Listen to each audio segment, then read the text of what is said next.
স্মরণ করছি বিশ্বনন্দিত মুফাসসিরে কোরআন আল্লামা দেলোয়ার হোসেন সাঈদী রহমতুল্লাহ আলাইহির বিরুদ্ধে বানোয়াট রায় প্রকাশের মধ্য দিয়ে মৃত্যুদণ্ড ঘোষণা করবার পর কোরআন প্রেমিক তাওহীদি জনতা তীব্র প্রতিবাদে ফেটে পড়ার পর পাখির মতো গুলি করে হত্যাকাণ্ডের শিকার শতাধিক কোরআন প্রেমিক তাওহীদি জনতাকে স্মরণ করছি দীর্ঘ ফ্যাসিবাদের আমলে বিভিন্ন ভিন্ন মতকে দমন করতে গিয়ে খুন গুম হত্যাকাণ্ডের শিকার হাজারো বিরোধী দলীয় নেতাকর্মীদেরকে স্মরণ করছি 2021 সালে বাংলাদেশের স্বাধীনতার সুবর্ণ জয়ন্তীর অনুষ্ঠানে কুখ্যাত মুসলমানদের রক্তে যার হাত রঞ্জিত সেই গুজরাটের কসাই খ্যাত নরেন্দ্র মোদীকে বাংলার মাটিতে এনে এদেশের স্বাধীনতার সুবর্ণ জয়ন্তীকে বিতর্কিত করার প্রয়াসের বিরোধিতা করে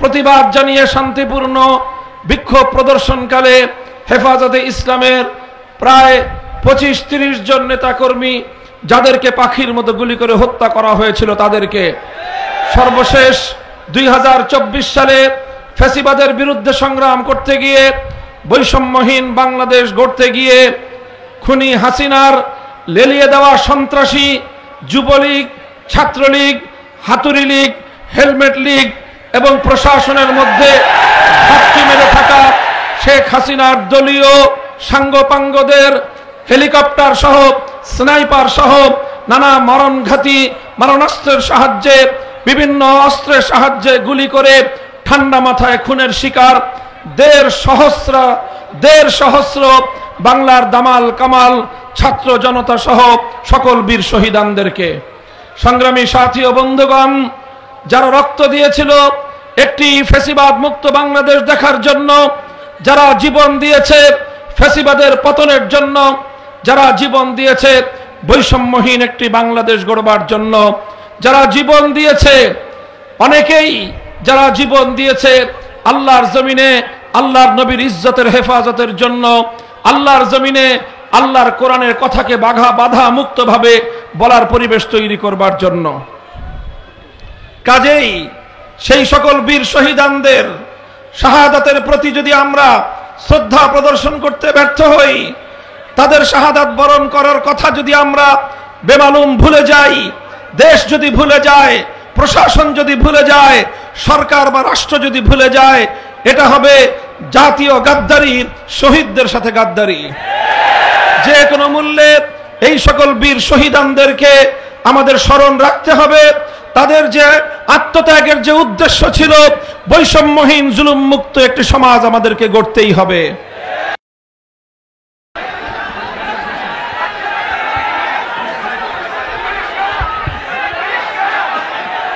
আসসালামু আলাইকুম ওয়া রাহমাতুল্লাহ আলহামদুলিল্লাহি রাব্বিল আলামিন والصلاة والسلام على سيد الأنبياء والمرسلين وعلى آله وأصحابه ومن تبعهم ودعا بدعوتهم إلى يوم الدين أما بعد أعوذ بالله من الشيطان الرجيم بسم الله الرحمن الرحيم ولا تركنوا إلى الذين ظلموا فتمسكم النار وما لكم من دون الله من أولياء ثم لا تنصرون সদাকাল্লাহুল আযীম বাংলাদেশ খেলাফত মজলিস গাজীপুর জেলা শাখার উদ্যোগে আয়োজিত আজকের এই গণসমাবেশে উপস্থিত সম্মানিত সভাপতি উপস্থিত বাংলাদেশ খেলাফত মজলিস যুব মজলিস ছাত্র মজলিস সহ সহযোগী সংগঠনগুলোর কেন্দ্রীয় জেলা মহানগরী নেতৃবৃন্দ বিভিন্ন উপজেলা থানা ওয়ার্ড পর্যায় থেকে সমবেত সংগঠনের বিভিন্ন স্তরের নেতাকর্মী ও তাওহীদি জনতা গাজীপুর জেলাবাসী সর্বপ্রথম আমি আপনাদের শুকরিয়া জ্ঞাপন করছি যে আপনারা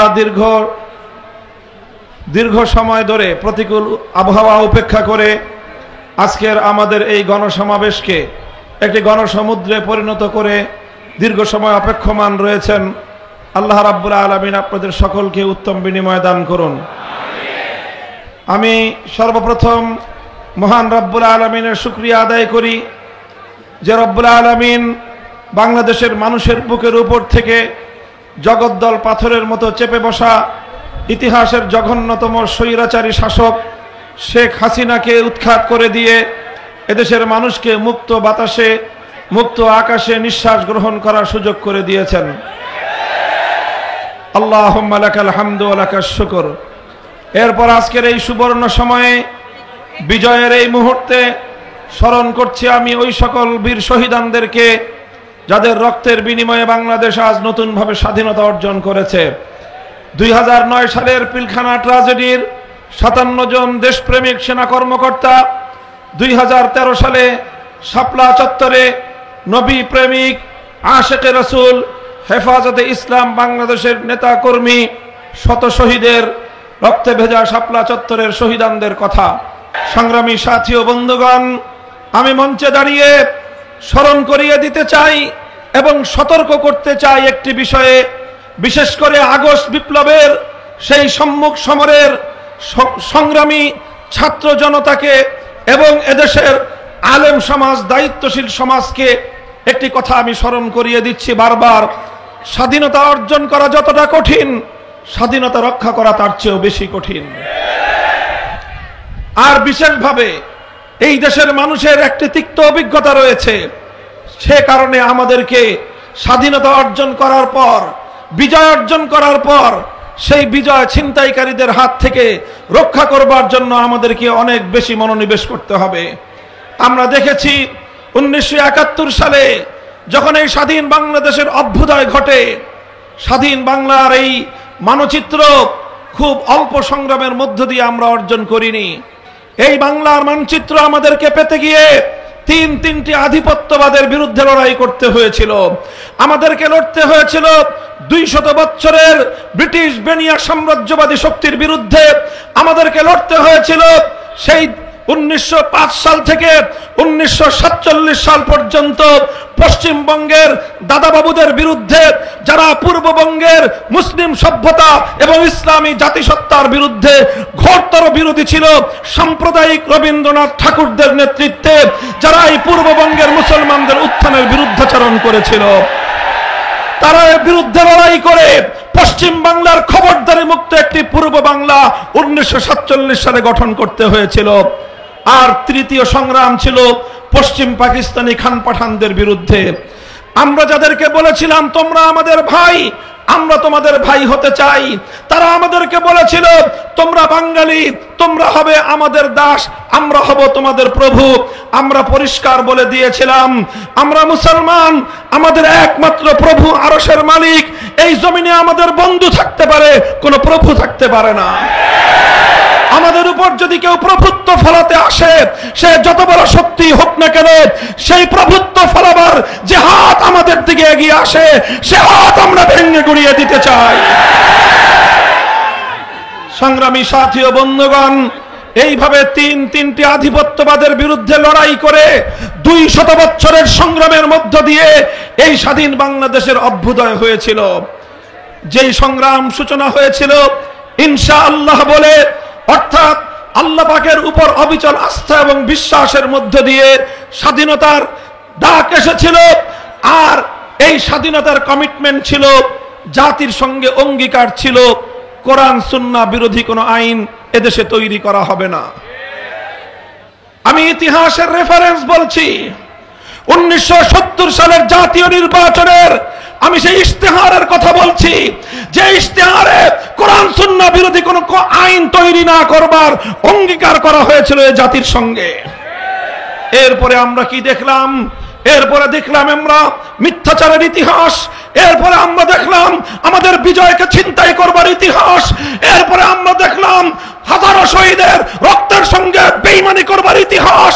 এরপরে আমরা দেখলাম স্বাধীন বাংলা গড়বার জন্য 200 বছরের আধিপত্যবাদ বিরোধী সংগ্রামে হাজারো লাখো রক্তদানকারী, আত্মদানকারী সকল শহীদদের রক্তের সঙ্গে গাদ্দারির ইতিহাস। আমরা দেখলাম 1971 সালের 16ই ডিসেম্বর বিজয় অর্জন করবার অল্প কিছুদিনের মধ্যেই এই সকল শহীদানদের আত্মার সঙ্গে গাদ্দারি করা হলো। বাংলার হাজার বছরের ইতিহাস এবং ঐতিহ্যকে দুপায়ে নিষ্পিষ্ট করা হলো, আর বাংলাদেশের মানুষের অভিপ্রায়কে তুড়ি মেরে উড়িয়ে দিয়ে বৃদ্ধাঙ্গুলি প্রদর্শন করে ভিন্ন আরেকটি রাষ্ট্রের সংবিধানের মূলনীতিগুলোকে একটি প্রেসক্রিপশনের মাধ্যমে এই 7 কোটি বাংলাদেশের মুসলিম জাতিসত্তার নবগঠিত রাষ্ট্রের সংবিধানের মূলনীতি হিসেবে আখ্যায়িত করে একটি নতুন সংবিধান এবং 72-এর চেতনার মাধ্যমে 71-এর চেতনাকে হাইজ্যাক করা হলো।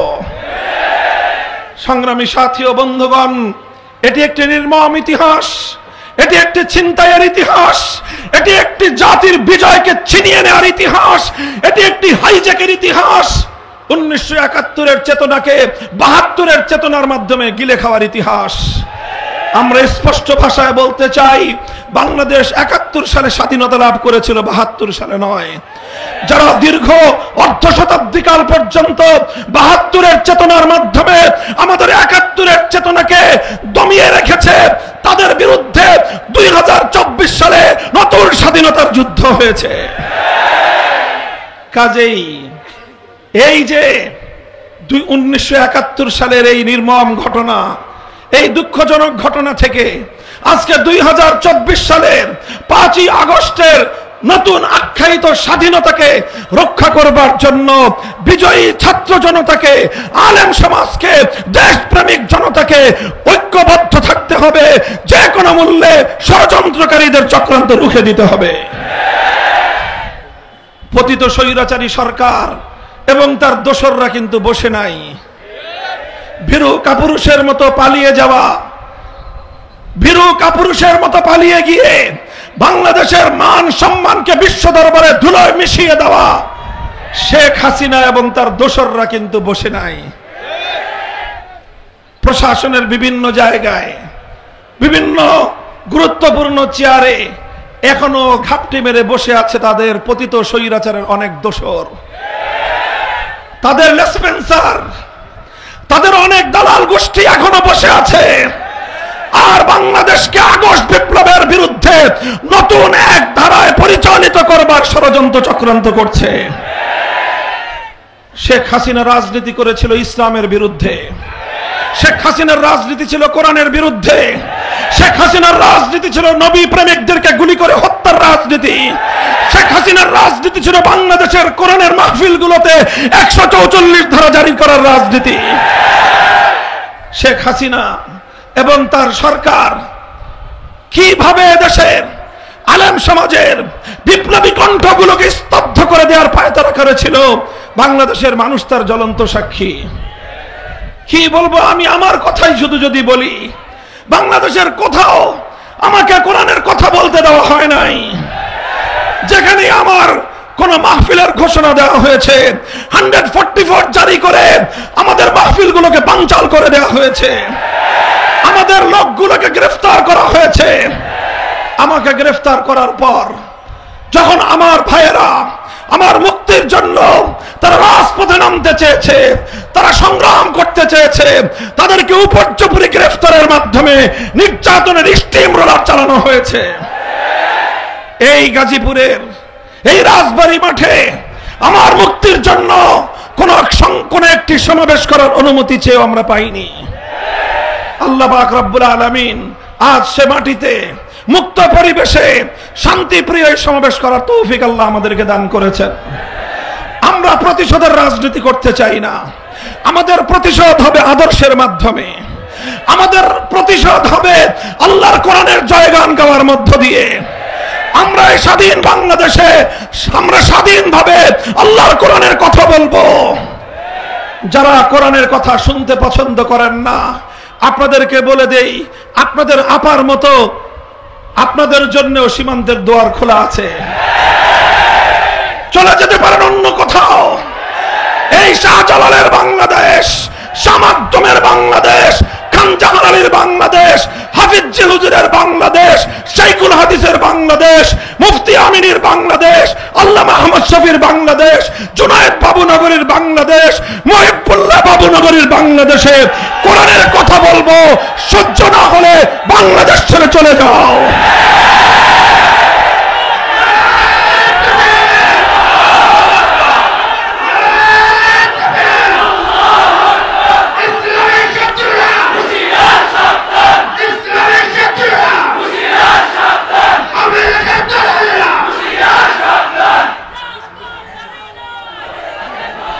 ইতিহাসের এক নির্লজ্জ লজ্জাজনক এক অধ্যায় রচনা করে বিদায়ী প্রধানমন্ত্রী, পতিত স্বৈরাচারী, ফ্যাসিবাদের কলঙ্কিনী শেখ হাসিনা পালিয়ে গেছেন। আমার দুঃখ এবং আফসোস হয় ওই সকল আওয়ামী লীগের নেতাকর্মীদের জন্য যারা দীর্ঘদিন ধরে রাজনীতি করেছেন। তাদের মধ্যে কিছু ভালো মানুষ আছেন যারা শান্তিপ্রিয়ভাবে ভিন্ন মতের প্রতি শ্রদ্ধা প্রদর্শন করে রাজনীতি করতে চান। তাদের জন্য আমার এ কারণে আফসোস হয়, তারা ভবিষ্যতে কোন মুখে আওয়ামী লীগের নাম বলবে আর কোন মুখে শেখ হাসিনার নাম বলবে। কারণ আফসোসটা এজন্য হয় যে তাদের নেত্রী আজ তাদের সামনে যে দৃষ্টান্ত উপস্থাপন করলেন, বাংলাদেশে আমরা দেখেছি জনপ্রতিরোধের মুখে, বিরোধী পক্ষের আন্দোলন সংগ্রাম এবং অভ্যুত্থানের মুখে অনেক সরকারের পতন ঘটেছে। 1990 সালের গণ অভ্যুত্থানের মধ্য দিয়ে জেনারেল হোসেন মোহাম্মদ এরশাদের সরকারের পতন ঘটেছিল। এরশাদ কি করেছিলেন? তিনি পদত্যাগ করে তিনি আত্মসমর্পণ করেছিলেন, কারারুদ্ধ হয়েছিলেন, বছরের পর বছর জেল খেটেছেন, কিন্তু দেশের জনগণকে ছেড়ে, দলের নেতা কর্মীদেরকে অরক্ষিত অবস্থায় রেখে দেশ ছেড়ে পালিয়ে যাননি। বেগম খালেদা জিয়া তিনিও বিরোধী পক্ষের অমত এবং আন্দোলনের মুখে গদি ছাড়তে বাধ্য হয়েছেন। তিনি পদত্যাগ করেছেন এবং তিনি সরকারের মাধ্যমে নানাভাবে নিগৃহণের শিকার হয়ে 80 বয়সে জীবন এবং মৃত্যুর সন্ধিক্ষণে দাঁড়িয়ে বছরের পর বছর জেল খেটেছেন, কারারুদ্ধ থেকেছেন, কিন্তু দেশের জনগণকে ছেড়ে, দেশের মাটি ছেড়ে, তার দলের নেতা কর্মীদেরকে তোপের মুখে ফেলে দেশ ছেড়ে পালিয়ে যান নাই। আওয়ামী লীগের বিবেকবান লোকদেরকে আমি জিজ্ঞাসা করব, আপনাদের নেত্রী কাজটা করলো কি?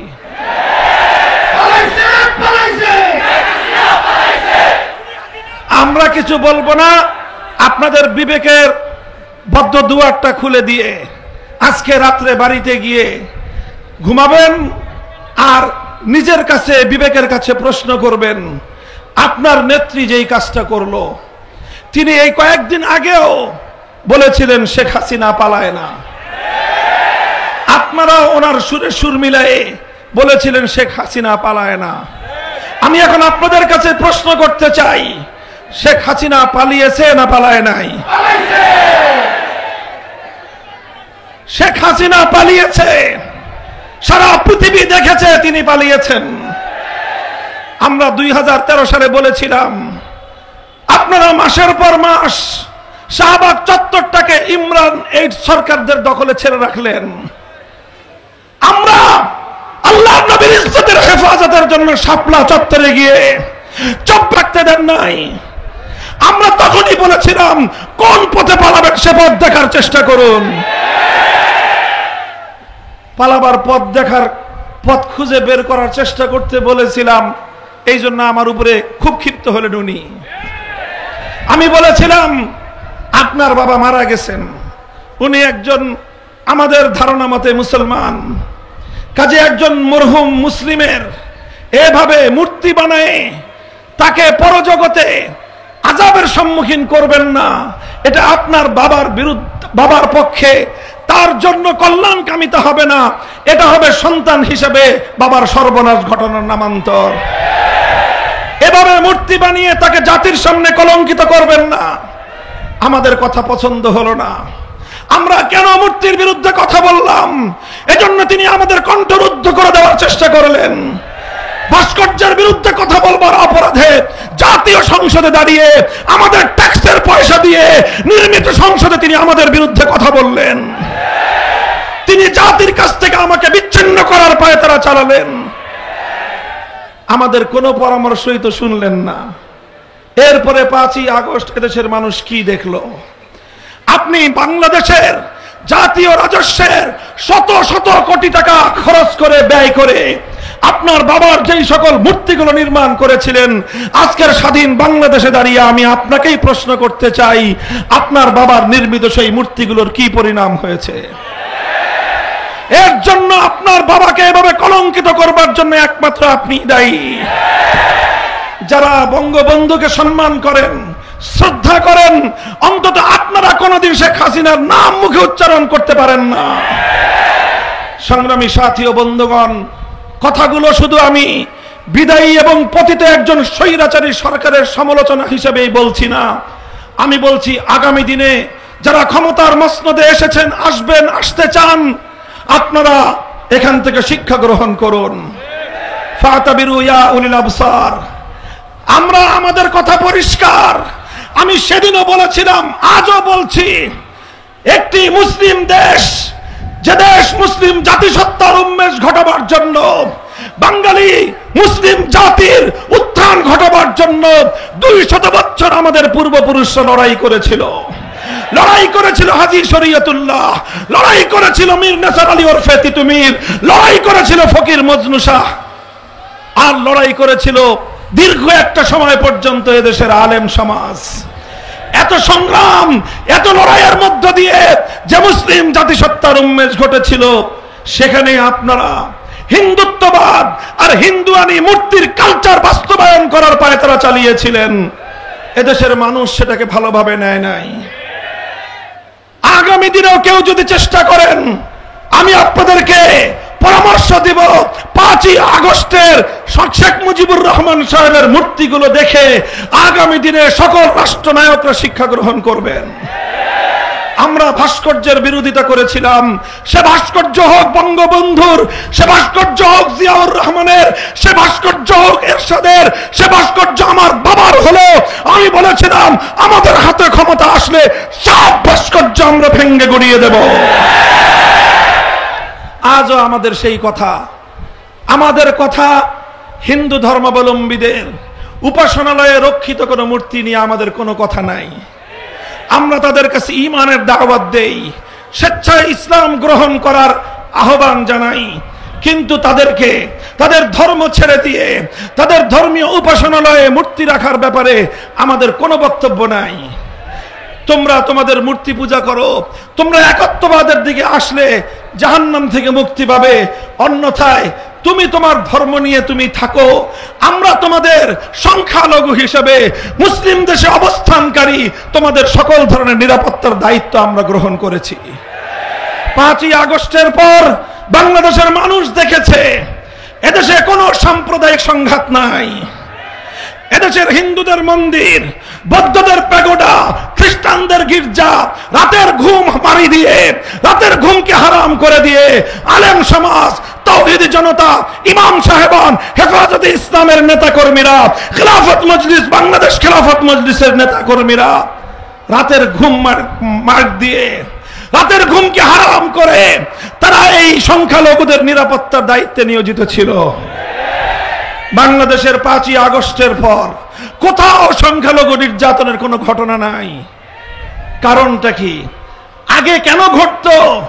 কারণ আগে এই শেখ হাসিনা এবং তার দোসরদের রাজনীতির অন্যতম হাতিয়ার ছিল সংখ্যালঘু ইস্যুকে রাজনীতির হাতিয়ার হিসেবে ব্যবহার করা। আমি বলি, তারা রাতের অন্ধকারে কালনাগিনী হয়ে সংখ্যালঘুদেরকে ছোবল মারত, দিনের আলোয় আবার তারাই ওঝা হয়ে ঝাড়তে আসতো। যতগুলো হিন্দু পরিবারের উপর হামলার ঘটনা আছে, যতগুলো মন্দির ভাঙ্গার ঘটনা আছে, নিরপেক্ষ তদন্ত হলে বেরিয়ে আসবে এগুলোর সঙ্গে আওয়ামী সরকারের দোসররাই জড়িত ছিল। এখন আর সেই নাটকের নায়ক নায়িকারাও নাই, বাংলাদেশে সংখ্যালঘু নির্যাতনের নাটকও নাই। ওরা আবার রোদ পেতে আছে, সুযোগ খুঁজছে, আবার সংখ্যালঘুদেরকে অন্ধকারে এসে সাবোটাজ করবে, সংখ্যালঘুদেরকে বাড়িঘরে অগ্নিসংযোগ করে আবার বাংলাদেশে সাম্প্রদায়িকতার বিষ বাষ্প ছড়িয়ে দেওয়ার পায়তারা চালাচ্ছে। আমি সংখ্যালঘু ভাইদেরকে বলি, ইসলাম এক উদারতার ধর্ম, ইসলাম সংখ্যালঘুদের সর্বোচ্চ নিরাপত্তা দেওয়ার ধর্ম। আল্লাহর নবী যেভাবে সংখ্যালঘুদেরকে তাদেরকে নিরাপত্তা দিয়েছেন, কিয়ামত পর্যন্ত কোন নেতা, কোন ধর্ম প্রণেতা, কোন সামাজিক নেতা আমার নবীর মতো সংখ্যালঘুদের নিরাপত্তা নিশ্চিত করতে পারবে না।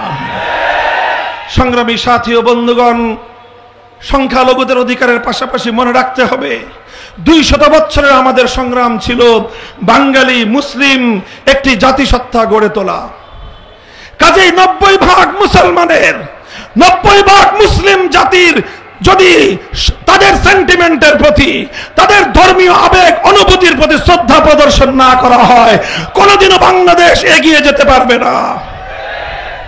কাজেই আজকের অন্তর্বর্তীকালীন সরকারকেও আমরা একটি কথা বলে দিতে চাই, আমরা আপনাদেরকে সহযোগিতা করতেছি। আন্দোলনে ছিলাম আমরা, সংগ্রামে ছিলাম আমরা, কারারুদ্ধ হয়েছিলাম আমরা, 13 সাল থেকে 21 সাল পর্যন্ত রক্ত দিয়েছি আমরা, শাহাদাতের রক্ত দিয়ে ধৌত করেছি বাংলার এই ২২ ধারা রাজপথ।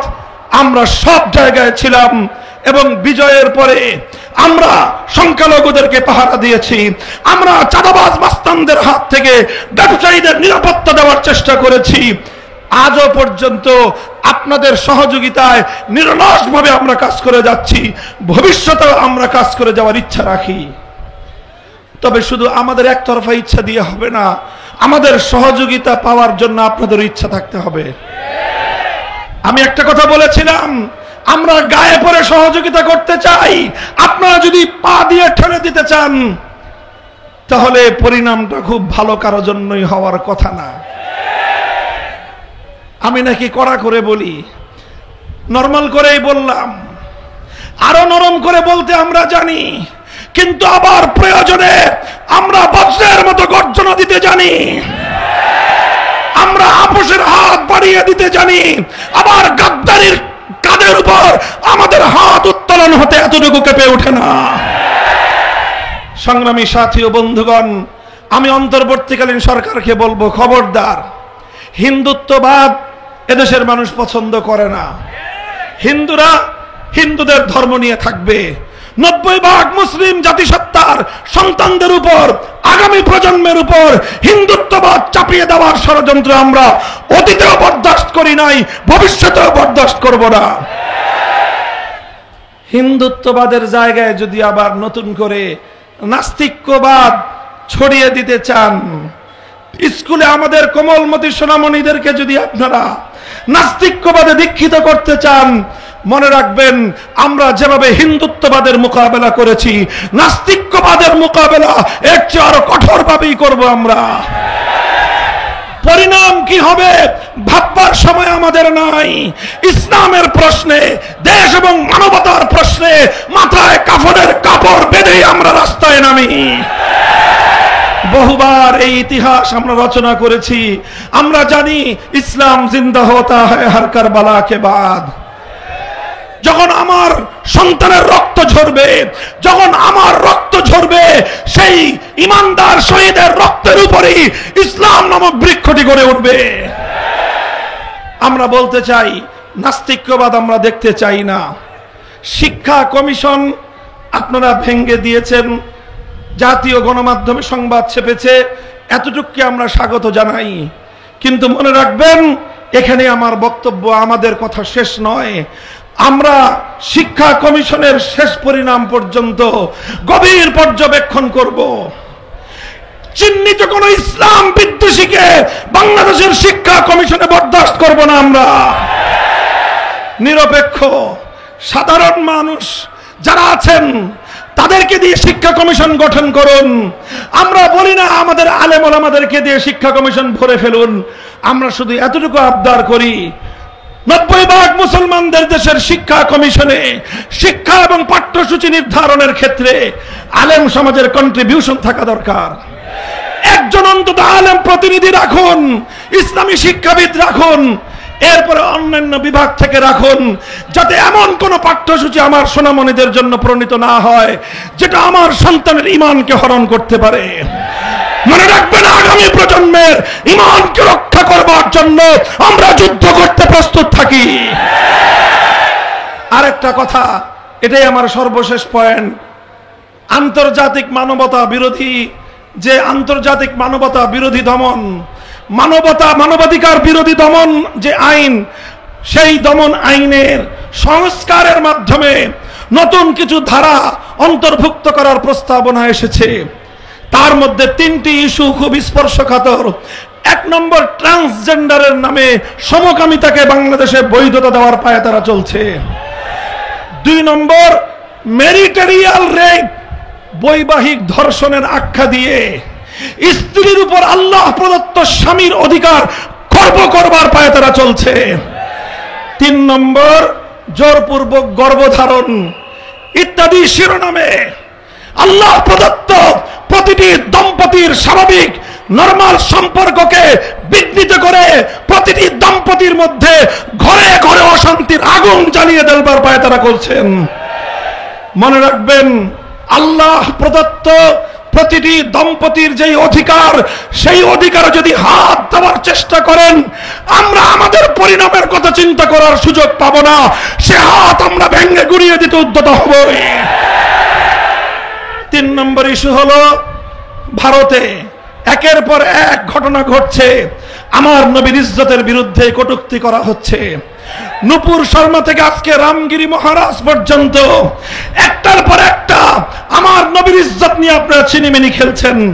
সেদিন দেখলেন মুম্বাইয়ের মুসলমানেরা, ভারতের মুসলমানরা কিভাবে গর্জে উঠেছে। যদি আপনারা এভাবেই আমার নবীকে আঘাত করতে থাকেন, আপনার দেশের অখণ্ডতা রক্ষা করতে পারবেন না। বাংলাদেশের রাষ্ট্রকে বলবো, ভারতীয় রাষ্ট্রদূতকে তলব করে হুঁশিয়ার করে দেন। মনে রাখবেন, ওরা আমার নবীকে গালি দিবে আর আপনারা ইলিশ মাছ রপ্তানি করে পীড়িত করবেন। বাংলাদেশের মানুষ সেই প্রেম দেখতে বরদাস্ত করবে না। কথা বলেন ঠিক না বেঠিক? বলবেন রপ্তানি না করলে আমাদের বৈদেশিক মুদ্রা আসবে না। শুনে রাখেন, নবীর ইজ্জতের বিনিময়ে কোন রেমিটেন্স, কোন বৈদেশিক মুদ্রা আমরা খেতে চাই না। যদি বলেন যে না খেয়ে থাকতে হবে, আল্লাহর পয়গম্বর উম্মতেরা বলবে প্রয়োজনে পেটে পাথর বাঁধবো, এরপরে নবীর দুশমনের সঙ্গে কোনো আপোষ নাই। আগামী সোমবার দিন 30শে সেপ্টেম্বর, বলেন আগামী সোমবার 30শে সেপ্টেম্বর বিকাল 3টায় ঐতিহাসিক বাইতুল মোকাররম উত্তর গেটে হেফাজতে ইসলামের পক্ষ থেকে নবীর ইজ্জতের বিরুদ্ধে কটূক্তি করার প্রতিবাদে বিক্ষোভ সমাবেশ মিছিল হবে। যাবেন তো ইনশাআল্লাহ? আমরা দেখিয়ে দিতে চাই আমরা শান্তিপূর্ণ প্রতিবাদ জানাতে জানি। আমরা দেখিয়ে দিয়েছি আমাদের নবীর ইজ্জতের হেফাজতের জন্য শাপলা চত্বরের পিচ ঢালা রাস্তাকে বুকের রক্ত দিয়ে রঞ্জিত করতে আমরা জানি। আল্লাহ পাক তৌফিক দান করুন। আখেরি পয়গাম, আল্লাহর জমিনে যদি আপনারা বৈষম্যহীন পূর্ণাঙ্গ ইনসাফপূর্ণ সমাজ কায়েম করতে চান, মানব রচিত তন্ত্র মন্ত্র দিয়ে সম্ভব নয়। এজন্য আল্লাহ প্রদত্ত এক রাজনৈতিক বন্দোবস্তের প্রয়োজন, আর সেই রাজনৈতিক ব্যবস্থার নাম হলো খেলাফতের রাজনীতি। আমরা সেই খেলাফত বাস্তবায়ন করার জন্য একটি শপথে বলিয়ান হতে চাই। আপনারা আমাদের সঙ্গে আল্লাহর জমিনে আল্লাহর খেলাফত কায়েমের সংগ্রামে কারা কারা যোগদান করবেন? আল্লাহ পাক আপনাদেরকে কবুল করুন। বাংলাদেশ খেলাফত মজলিস, যুব মজলিস, ছাত্র মজলিস সহ আমাদের সংগঠনগুলোতে আপনারা শামিল হন। ইনশাআল্লাহ দেখা হবে রাজপথে, কথা হবে স্লোগানে স্লোগানে। খোদার আকাশ, খোদার জমিন, করব কায়েম খোদার দিন।